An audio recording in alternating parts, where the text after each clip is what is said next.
Sir आज की जो ये वीडियो होने वाली है काफ़ी इंटरेस्टिंग और काफ़ी हेल्पफुल वीडियो होने वाली है हर किसी के लिए, क्योंकि इस वीडियो में हम टोटली आपके सवालों के जवाब के ऊपर बात करेंगे। मैंने बराबर कहा है कि आपका कुछ भी सवाल हो तो आप कमेंट सेक्शन में मुझे बता सकते हैं, और वीकली जो Q&A वीडियो आती है उस वीडियो के लिए मैं आपके सवाल को पिक कर सकता हूँ अगर आपका ऐसा सवाल रहा तो। ऐसे ही कुछ सवालों को हमने आज पिक किया है और उसके जवाबात हम देने की कोशिश करेंगे, और पूरी कोशिश रहेगी कि जितने अच्छे से हो सके हम आपके सवालों को एक एक पहलू को समझ सके और उसके ऊपर बातें कर सकें। तो चलिए वीडियो को शुरू करते हैं, लेकिन उससे पहले एक रिक्वेस्ट ज़रूर करना चाहूँगा। चैनल पे सर फर्स्ट टाइम विजिट कर रहे हैं या अभी तक आपने सब्सक्राइब नहीं किया है तो चैनल को ज़रूर सब्सक्राइब कर लीजिए, क्योंकि इस तरह की इंटरेस्टिंग कंटेंट मैं आपके लिए लेकर आता रहता हूं। और वीडियो को लाइक करके ज़्यादा से ज़्यादा शेयर कर दीजिए। आपका कुछ भी सवाल है तो आप कमेंट सेक्शन में, अगर लंबी बातचीत करनी है तो इंस्टा वगैरह पर आप मैसेज कर सकते हैं। सारे ही लिंक आपको डिस्क्रिप्शन बॉक्स में मिल जाएगा। चलिए हम अपने सवालों की तरफ आते हैं। सबसे पहला सवाल की अगर हम बात करें तो ये है दिलीप गुप्ता जी की तरफ से। ये कहते हैं sir please review my portfolio. मेरा नाम दिलीप गुप्ता है और इन्होंने बिल्कुल अच्छे से एक्सप्लेन किया है अपनी पोर्टफोलियो को लेकर। देखिए इन्होंने सबसे पहले कॉलम वाइज बताया है कि भाई रिस्क प्रोफाइल मेरा मॉडरेट है, समझ रहे हैं। उसके बाद इन्वेस्टमेंट होराइजन की अगर बात करें तो 10 to 15 ईयर्स के लिए इन्वेस्टमेंट करना चाहते हैं। एक्सपेक्टेड रिटर्न्स की बात करें तो इनका मानना है कि भाई ईयरली मुझे 15% का 15% का रिटर्न्स अगर मिल जाता है तो वो मेरे लिए ठीक है। उसके बाद ये कहते हैं कि 10,000 मंथ की SIP अक्टूबर 2024 से स्टार्ट किया हूँ with 10% step up in every 6 month. मतलब 10,000 रुपये के SIP ये अक्टूबर 2024 से स्टार्ट करें हैं। हर 6 महीने पे 10% का स्टेप अप करना है, जो कि बहुत ही अच्छी बात है। उसके बाद आगे ये अपने फ़ंड के बारे में बताते हैं। इनकी पोर्टफोलियो में सबसे पहला फ़ंड है पारंपरिक फ्लेक्सी कैप फंड, जहाँ पर 2,000 रुपये के SIP। SBI कॉन्ट्रा फंड में 2,000 रुपये के SIP। उसके बाद मोतीलाल ओसवाल मिड कैप में 2,000 रुपये के SIP। Nippon India small cap में 2,500 रुपये के SIP और कॉन्ट स्मॉल कैप फंड के अंदर 1,500 रुपये की SIP ये कर रहे हैं। उसके बाद ये कह रहे हैं कि ग्रो ऐप में market cap allocation large cap 63.04%। उसके बाद mid cap 23.08%, small cap 7.88% show कर रहा है।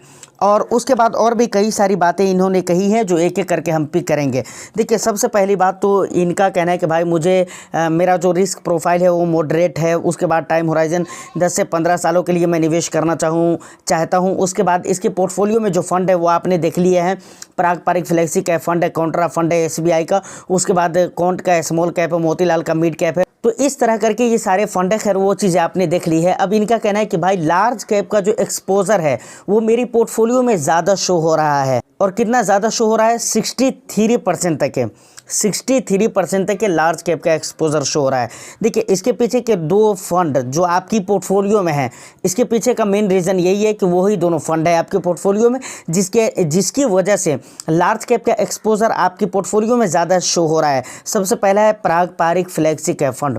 फ्लेक्सी कैप फंड के जो अक्सर, देखिए पारंपरिक को लेकर इससे पहले भी मैंने बात जब भी किया था 1.5-2 महीने 2.5 महीने पहले, तो वहाँ पर मैंने कहा हुआ था, कई सारे लोग कह रहे थे कि भाई लार्ज कैप का एक्सपोजर इसमें ज़्यादा करके फंड मैनेजर सो गया हुआ है। तो उस टाइम पे भी मैंने कहा था और अभी भी आपको कहता हूँ कि फ्लेक्सी कैप कैटेगरी के जो फंड होते हैं ना, उनके एक्सपोजर लार्ज कैप में ज़्यादा होते हैं। अक्सर ये देखा जाता है। फिलहाल की अगर मैं बात करूं जिस तरह से मार्केट का सिचुएशन है, तो ऐसे सिचुएशन में तो वो खास तौर से लार्ज कैप में रखते हैं। और दूसरा फंड है वो है कॉन्ट्रा फंड। कॉन्ट्रा फंड के भी मैक्सिमम जो एक्सपोजर होते हैं वो अपने मैक्सिमम पैसे को लार्ज कैप स्टॉक्स में ही निवेश करते हैं। तो फाइनली ये दोनों फंड है जिसकी वजह से लार्ज कैप का एक्सपोजर आपकी पोर्टफोलियो में ज़्यादा दिख रहे हैं। उसके बाद आगे ये कहते हैं कि क्या मुझे अमाउंट इन फंड्स में रीएलोकेट करना चाहिए। इनके कहने का मतलब है क्या मुझे रीएलोकेशन करने की ज़रूरत है। तो बिल्कुल, अगर आपको ऐसा लगता है कि आपके रिस्क प्रोफाइल के हिसाब से ये ठीक ठाक नहीं है तो आप बिल्कुल रीएलोकेट कर सकते हैं, और ना भी करें तो ज़्यादा बेहतर है, क्योंकि आप अपना रिस्क प्रोफाइल मॉडरेट बताया है। तो already small cap mid cap है आपकी पोर्टफोलियो में, 2 स्मॉल कैप है, मिड कैप है। तो अगर आप ना भी करें बल्कि आपकी रिस्क प्रोफाइल के हिसाब से मुझे तो लगता है कि ठीक है।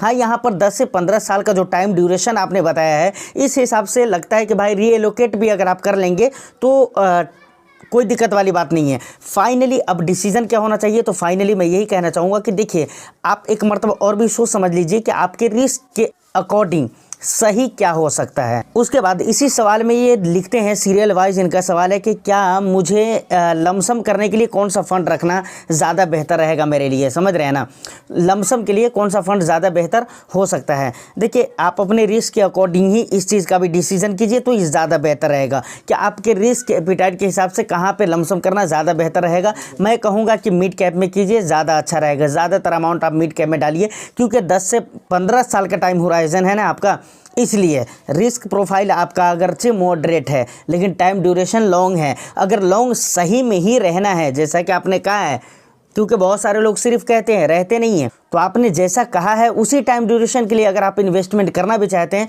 तो मैं ये कहूँगा कि आप लमसम वगैरह मिड कैप वगैरह में कर सकते हैं।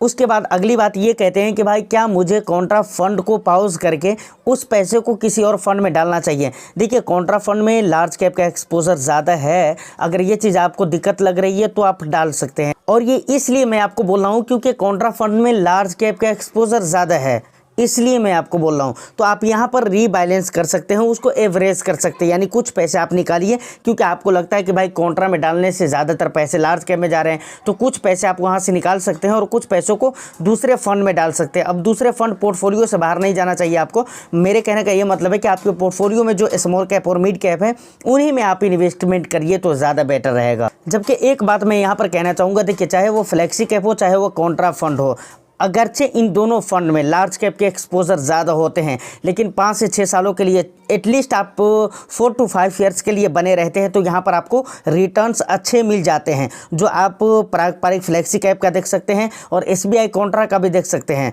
कि भाई किस तरह के रिटर्न्स देकर रखे हुए हैं इन फंड्स ने। जबकि पिछले 2 महीने, 2.25 महीने, 2.5 महीने से आप मार्केट का सिचुएशन देख ही रहे हैं, बहुत बुरा है, उसके बावजूद भी इसके रिटर्न्स आपको अच्छे नज़र आएंगे लॉन्ग ड्यूरेशन के। उसके बाद ये कहते हैं और अच्छा रिटर्न्स के लिए लमसम इनमें से किस फंड में करना बेस्ट रहेगा, प्लीज़ रिप्लाई, प्लीज़ गाइड वगैरह।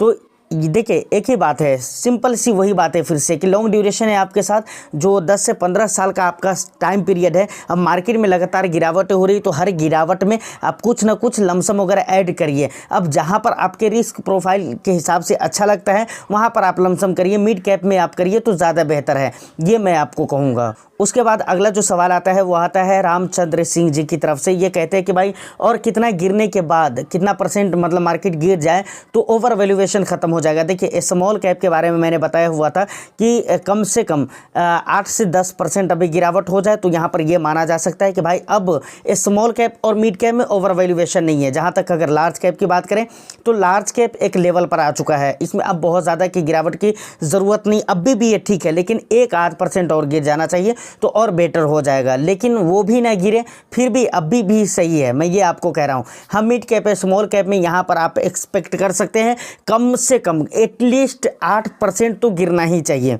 कम से कम 8% तो गिरना ही चाहिए। तो ये कहा जाएगा कि भाई अब ओवर वैल्यूएशन वाली बात की गुंजाइश नहीं है यहाँ पर। उसके बाद अगला सवाल आता है किशोर कुमार जी की तरफ से। ये कहते हैं कि कौन स्मॉल कैप में SIP चल रही है उसी में लमसम करना क्या सही रहेगा। तो देखिए कौन स्मॉल कैप में देखिए अभी हालात तो बहुत सारे फंड्स के ख़राब है, हर कैटेगरी के फंड्स के ख़राब है, और कौन के साथ एक प्लस पॉइंट है हालात ख़राब होने के, जो फ्रंट रनिंग वगैरह के केसेस है। बाकी अगर आप बहुत ही लॉन्ग ड्यूरेशन के लिए जा रहे हैं तो बिल्कुल आप लमसम कर सकते हैं।